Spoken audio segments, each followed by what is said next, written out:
इब्रानियों 5 का 11 से 14 कोई पढ़ दीजिए।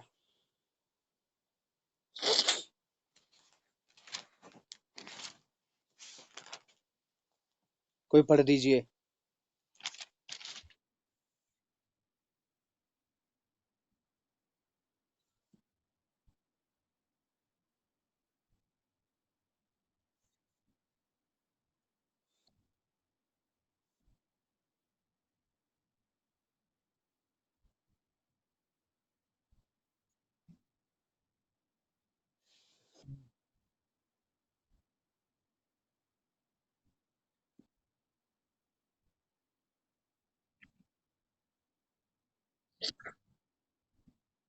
हम्म,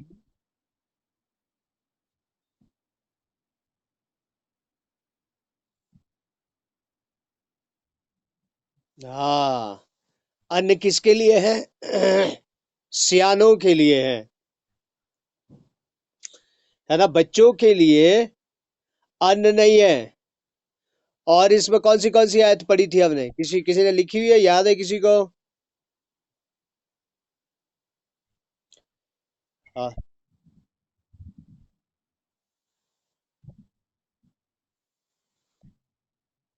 हाँ,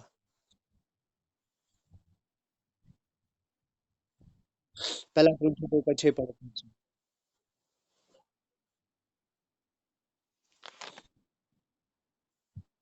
पढ़िए।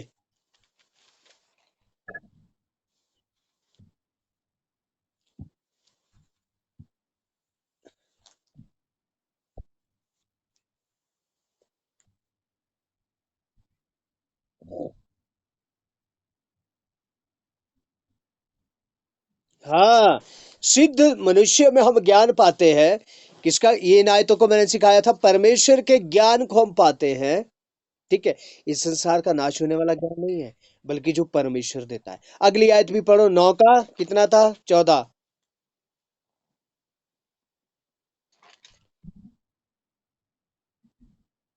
जी जी, 9 का 14 पढ़ो, इब्रानियों 9 का 14।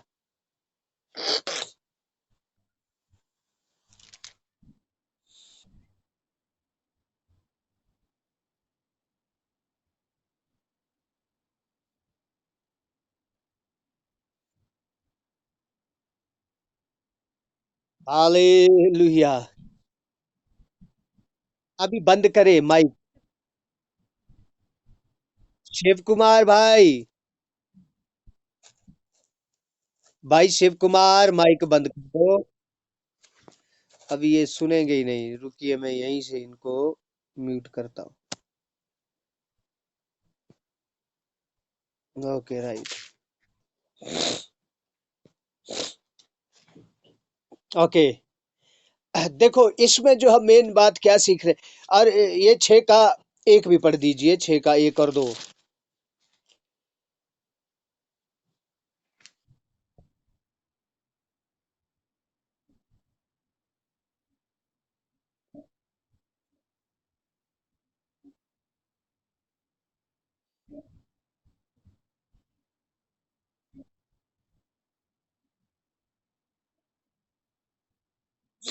हाँ, क्या बोलता है?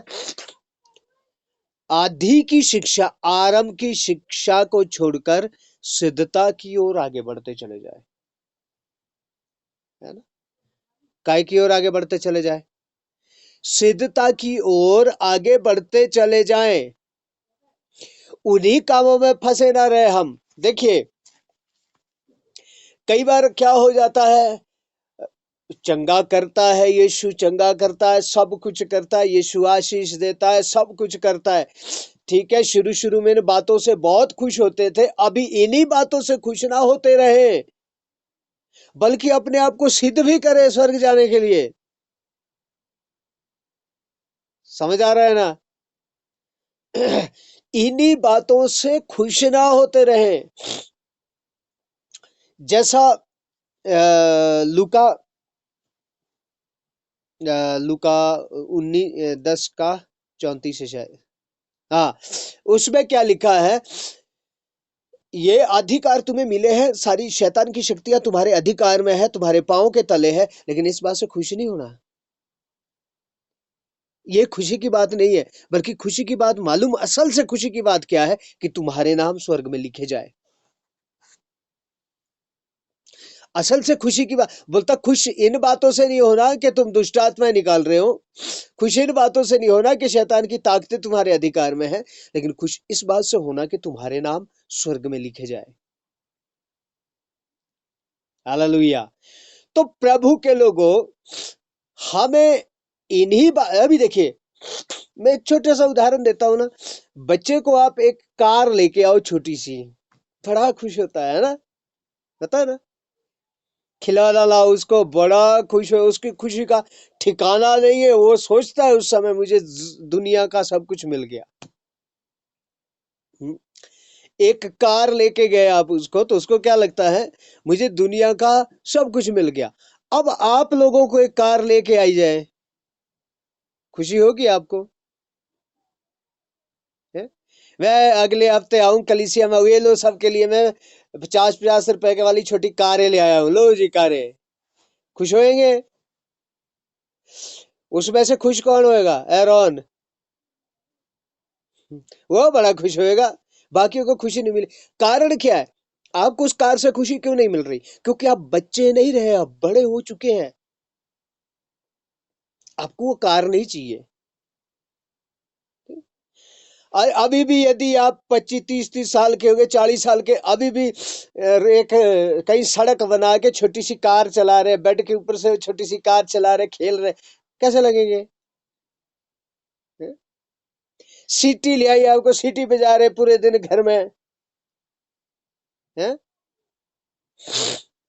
अच्छा नहीं लगेगा ना। क्यों? बड़े हो गए ना अब। इसी रीति से प्रभु के लोगों, धन्यवाद देना है। परमेश्वर ने आज की रोटी दी, धन्यवाद। परमेश्वर ने चंगाई दी, धन्यवाद। परमेश्वर ने कार्य किया, धन्यवाद। लेकिन सिर्फ अब इस बात से ही खुश मत होते रहा करो। आज घुटना ठीक नहीं हुआ तो बस पूरा दिन दुखी चले हुए, तो घुटना ही ठीक नहीं हो रहा। पहले तो एकदम कर दिया था प्रभु ने, ठीक है, लेकिन अब सिद्धता के बारे में सोचो कि हमें सिद्ध कैसे होना है। हालेलुया। इसीलिए क्या लिखा है, वो आदि की शिक्षा को छोड़कर आगे बढ़ते चले जाओ। अभी भी बपतिस्मा लेके बैठे हुए हैं, लेकिन अभी भी सिखाना पड़ता बपतिस्मा है क्या है। क्या बोल रहा है? बपतिस्मा लेके बैठे, अभी भी सिखाना पड़ता है कि बपतिस्मा है क्या। इसलिए यहां लिखा है ना, ये बपतिस्मा, हाथ रखना, जी उठना, ये दोबारा दोबारा नहीं, न्यू मत डालो दोबारा दोबारा, बल्कि अब क्या करो, सिद्धता की ओर आगे बढ़ते चले जाओ। ठीक है, सिद्धता की ओर का मतलब क्या है? बदलते चले जाओ भाई। कब बदलेंगे? राइट। कहां की ओर बढ़ते चले जाना है? सिद्धता की ओर। इसीलिए 9 का 14 में क्या लिखा है? फिर 9 का 14 फिर पढ़िए ये आयत को।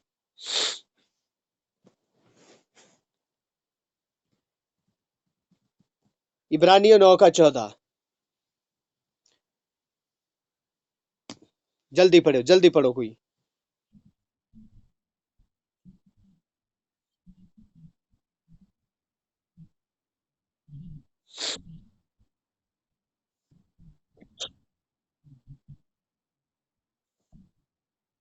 हाँ, अब ये बात आई है विवेक की। तुम्हारे मरे हुए विवेक को जिंदा करेगा, और तुम्हारे विवेक में जो मरे हुए काम है उनको हटाएगा। विवेक कहाँ होता है?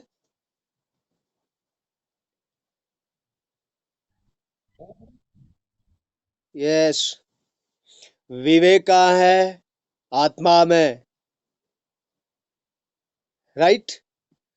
और ये जो विवेक है, ये विवेक हमें, जब हम देखो विवेक का काम क्या है, अब मैं आपको बताता हूं। प्राण में क्या है? इमोशन, भावुकता, भावना। ठीक है, प्राण में क्या है? भावना। और ये भावना जानवरों में भी है, क्योंकि उनके अंदर भी प्राण है।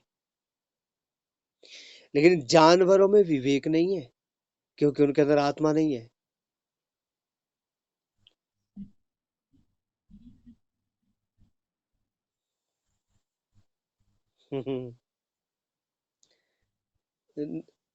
क्या प्रभु भोज लेके क्या फायदा है फिर? जब विवेक मरा हुआ है, काम मरे हुए हैं, तो फिर क्यों दोषी ठहरना? ठीक है।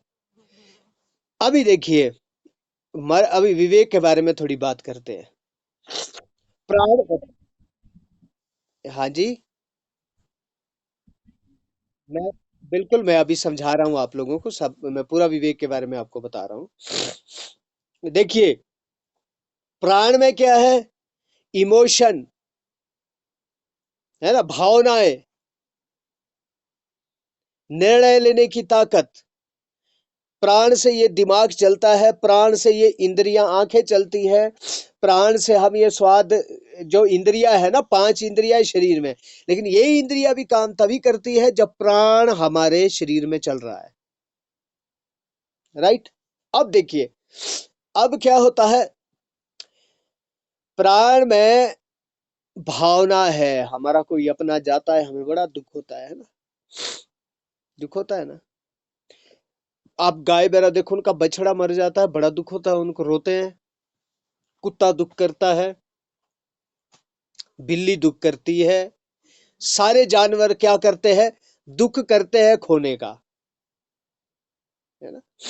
लेकिन विवेक का काम क्या है? विवेक हमें दोषी ठहराता है। विवेक क्या ठहराता है? हमें दोषी ठहराता है। और विवेक हमें गलत और सही का पता देता है। गलत सही का पता कैसे? मान लीजिए, अभी 2 बिल्लियां लड़ेगी ना, 2 बिल्लियां या 2 कुत्ते लड़ेंगे, तो उस एक कुत्ते ने दूसरे कुत्ते को मार दिया, मार दिया था, तो वो मार के भागेगा वो वहां से, क्योंकि उसका विवेक, उसके अंदर विवेक ही नहीं है। उसको कोई बोलता ही नहीं है कि तूने ये गलत किया है, तूने इसको मारा है। और यदि आदमी मारेगा किसी दूसरे आदमी को, तो बार बार उसका विवेक क्या क्या बोलेगा? तैने खून किया है, तूने क्या किया है? खून किया है, और तुझे पुलिस पकड़ सकती है। अब विवेक मरता कैसे है? मरता कैसे है? जब आदमी जो चोरी करता है ना, चोरी, पहले जब उसने किसी के पर्स से 10 रुपए लिए, तो उसके विवेक ने उसको बहुत बोला। क्या बोला? ये तू गलत कर रहा है, ये चोरी कर रहा है, चोरी कर रहा है, फिर भी उसने किया। और फिर वह उसने दूसरी बार की, तीसरी बार की, चौथी बार की, उसके बाद उसका विवेक मर जाता है। उसके बाद उसको विवेक नहीं बोलता कि तू चोर है, क्योंकि फिर उसको उसमें मजा आने लगता है। ये इसको बोलते हैं विवेक का मरना। कोई भी काम करे, व्यभिचार कोई करता है, जब पहली बार यदि कोई व्यभिचार कर, बार बार विवेक कहेगा उसको ये गलत किया, लेकिन जब वो 3-4 बार कर लेगा, उसके बाद विवेक उसका मर जाएगा, फिर उसको कोई नहीं लगेगा ही नहीं है मैंने भी पाप किया है, और वो पाप में डूबता चला जाएगा, क्योंकि विवेक मर गया अब। ठीक है। अब विवेक ने वो संदेश देना छोड़ दिया उसको, क्योंकि पाप के कारण उसका विवेक मर चुका है, खत्म हो चुका है। ऐसे जो अन्यायी लोग होते हैं, अन्याय करने वाले लोग होते हैं, गरीबों के ऊपर अन्याय करते हैं या समाज के ऊपर अन्याय करते हैं, उनका क्या हो जाता है? विवेक मर जाता है। ठीक है। और पिछले 2 दिन पहले जो मैं आपको सिखा रहा था, विवेक के मरे हुए काम, यहां लिखा ना, यीशु का लहू तुम्हारे विवेक के मरे हुए काम को शुद्ध कर देगा। और पौलुस भी कहता है, मेरे शरीर में कोई और ही व्यवस्था है, आत्मा की कोई और ही व्यवस्था है, और इस विवेक में कोई और ही व्यवस्था है ना? मैं सिखा रहा था, बचपन से लेकर हमारे विवेक में कोई एक व्यवस्था जरूर डाली हुई होती है ना? या हमारे रिश्तेदार डालते हैं, हमारे कोई ना, इधर को करके नहीं सोना, उधर को करके सोना है, इधर को ऐसा नहीं करना, उधर को ऐसा नहीं करना, वैसा नहीं करना, है ना? किसी को लांग के नहीं जाना, पानी नहीं लांगना। हम्म? और ये लांगना क्यों होता था? आज जो पानी लांगना, लांगना समझ रहे हैं ना आप? समझ इस वचन को, इस बात को समझ रहे हैं, इस शब्द को लांगना? हाँ, राइट। उसके ऊपर से जाना। आज तो पाइपें है ना, उस समय पाइपें नहीं होती थी, बल्कि खुले में पानी आता था, ड्रेनें बनाई होती थी, उसमें पानी आता था पीने के लिए। तो आप उसके ऊपर से जाएंगे तो आपके पाँव की मिट्टी, गोबर गोबर उसमें जाएगा और पानी गंदा हो जाएगा। ठीक है?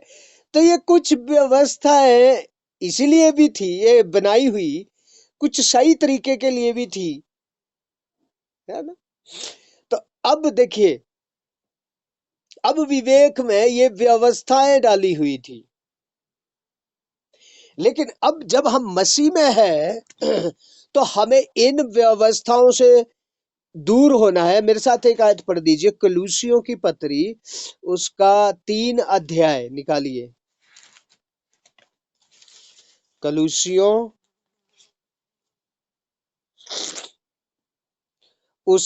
दो, सॉरी 3 नहीं, उसका 2 का 20 और 21 आयत पढ़ दीजिए।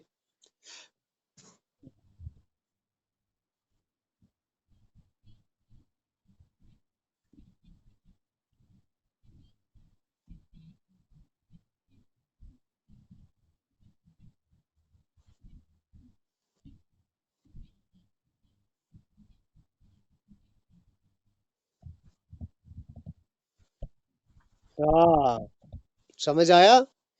क्या लिखा है? जबकि तुम मसीह के साथ इस संसार की आदि शिक्षाओं के लिए मर गए हो, तो अब क्यों उसमें जीवन बिताते हो? जो कि संसार की शिक्षा है, मनुष्य के अनुसार है, परमेश्वर के अनुसार नहीं है। किसके अनुसार है? मनुष्य के अनुसार है। और वो शिक्षा क्या है? ये छूना नहीं, ये खाना नहीं, ये चखना नहीं, ये इधर को नहीं जाना, उधर को नहीं जाना, कई प्रकार की शिक्षाएं बनाई हुई है। क्योंकि अब तुम आजाद हो चुके हो। इसकी 22 आयत भी पढ़ दो।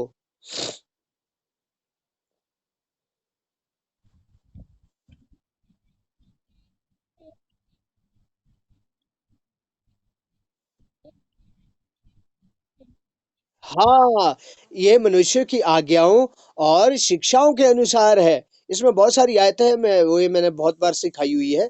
ये किसके अनुसार है? मनुष्य की आज्ञाओं और मनुष्य की शिक्षाओं के अनुसार है। लेकिन अब तो वचन आ गया ना, परमेश्वर की आज्ञा मानो, मनुष्य की आज्ञा मत मानो। हाँ? ठीक है। अभी अभी देखिए, विवेक, चलिए हम थोड़ा सा और विवेक के बारे में सीखेंगे। अभी जो हमने यहाँ 9 का 14 में, इब्रानियों 9 का 14 में क्या पढ़ा है कि यीशु के लहू के द्वारा तुम्हारा विवेक शुद्ध हो जाए। क्या हो जाए? यीशु के लहू के द्वारा तुम्हारा विवेक शुद्ध हो जाए। चलिए, इसके लिए रोमियो 2 अध्याय 14 और 15 आयत पढ़ दो।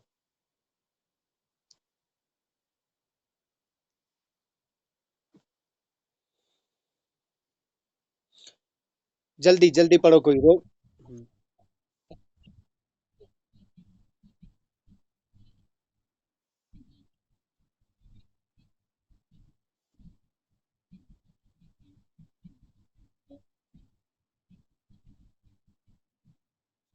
रोमियो 2 का 14 15 पढ़ा है। हाँ।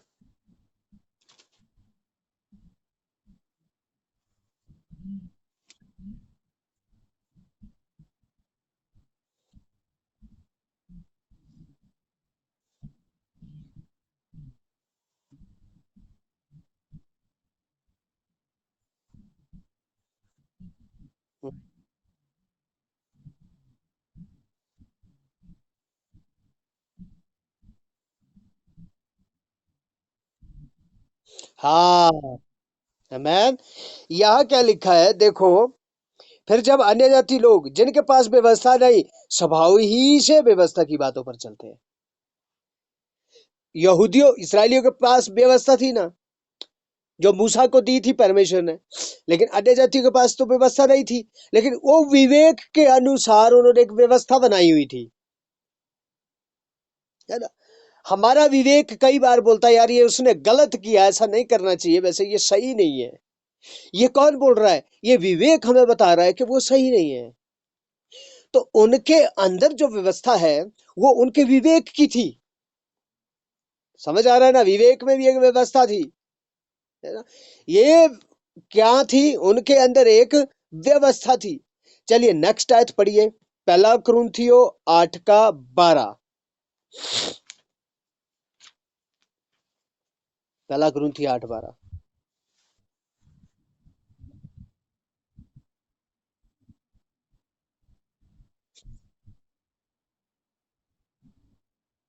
हाँ, यहाँ क्या लिखा? सो भाइयों का अपराध करने से और उनके निर्बल विवेक को चोट देने से तुम मसीह का अपराध करते हो। विवेक, ये मालूम किस किस बात के बारे में लिखा हुआ है यहाँ पर? ठीक है, किस बात के बारे में लिखा हुआ है ये? मान लीजिए मैं बोलता हूँ दो मेज पे नहीं जाना। दो मेज का मतलब क्या है? इधर दुष्ट आत्मा के साथ भी और उधर परमेश्वर के साथ भी, है ना। अभी कल को मैं आपको बोलता हूँ मूर्ति के आगे धूप बत्ती नहीं करना, कल को आप मेरे को धूप बत्ती करके देखे, आपके विवेक को चोट पहुंचेगी ना, है ना। कुछ लोग तो बोले यार ये ऐसे ही है, देखो हमें क्या बोला, और खुद लगा हुआ धूप धूप जलाना इधर। अब क्या होगा यदि मेरे उस कार्य से किसी कोई निर्बल जो है उसको यदि चोट लगती है ना, तो मैं मसीह का अपराधी हूं। मैं किसका अपराधी हूं? मसीह का अपराधी हूं। चलिए यही कुरिन्थियों 10 का 27, 27 से 29 तक पढ़ दीजिए। पहला कुरिन्थियों 10 का 27 से 29।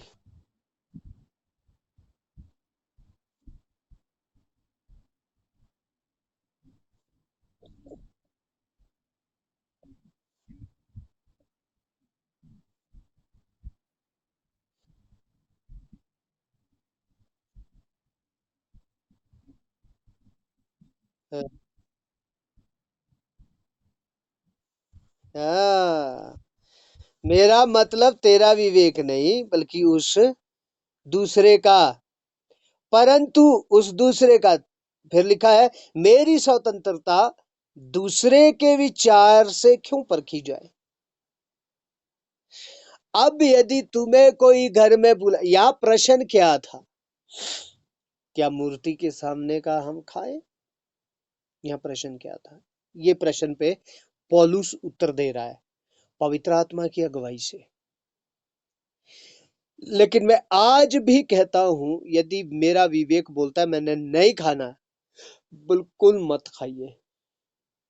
लेकिन यदि हम किसी के घर में जाते हैं, वो कुछ भी खाने को दे दे, लो और खाओ, पूछने ना लग जाओ ये मूर्ति का तो नहीं है, ये ईश्वर का तो नहीं है, ये ऐसा तो नहीं। जो कुछ दिया परमेश्वर को धन्यवाद दो और खा दो। लेकिन हाँ यदि दूसरा आदमी या एक विश्वासी, अरे नहीं नहीं नहीं मत मत दो इनको, ये तो मूर्ति पूजा का है, तो उसके विवेक के अनुसार उसको छोड़ दो, फिर मत खाओ। यदि आप खाएंगे तो उसको चोट लगेगी। यहाँ लिखा तेरा विवेक नहीं, तेरा तो चलो विवेक शुद्ध है और मजबूत हो गया हुआ है, लेकिन उसका तो कमजोर है, इसलिए उसके विवेक के अनुसार मत खा। राइट? समझ आ रहा है ना आपको? चलो मैं मौका भी दूंगा पूछने का भी इसमें। तो इसीलिए प्रभु के लोगों, ये जो विवेक है, विवेक प्रभु यीशु मसीह के लहू में हमारा शुद्ध हो जाए। अभी बहुत है और भी विवेक विवेक के बारे में हम सीखेंगे, लेकिन आज का हमारा समय यही खत्म हो गया है।